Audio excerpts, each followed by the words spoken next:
Le mot du jour, Désœuvrement. Nissim Sultan. Et que faudrait-il faire? Chercher un protecteur puissant, prendre un patron, et comme un lierre obscur qui circonvient un tronc, et s'en fait un tuteur en lui léchant l'écorce, grimper par ruse, au lieu de s'élever par force. Non, merci. Tout le monde, jusqu'à ses adversaires, à un moment, aura envié Cyrano, sans jamais oser l'imiter. Tout le monde n'a pas le courage du désœuvrement.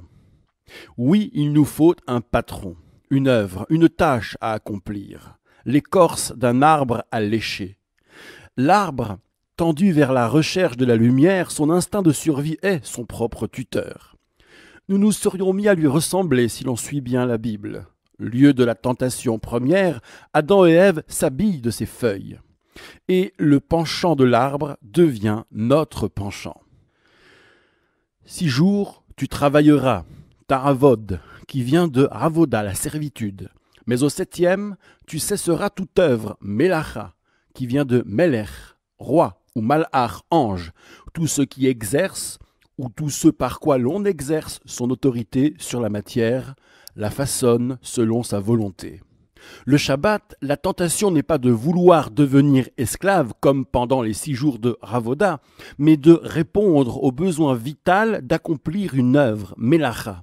Et pourtant, il faudra tenter le désœuvrement. Idem avec la terre tous les 7 ans. C'est le Shabbat de la terre. L'homme cultivateur affrontera ses angoisses, privé de son tuteur, sans œuvre. Mais que mangerons-nous l'année 7e, anticipe le Lévitique. Je susciterai ma bénédiction depuis la 6e, et l'on récoltera pour 3 ans. La question est donc posée en dehors de la 6e, avant l'avènement de l'abondance. La seule perspective du désœuvrement collectif est objet d'inquiétude.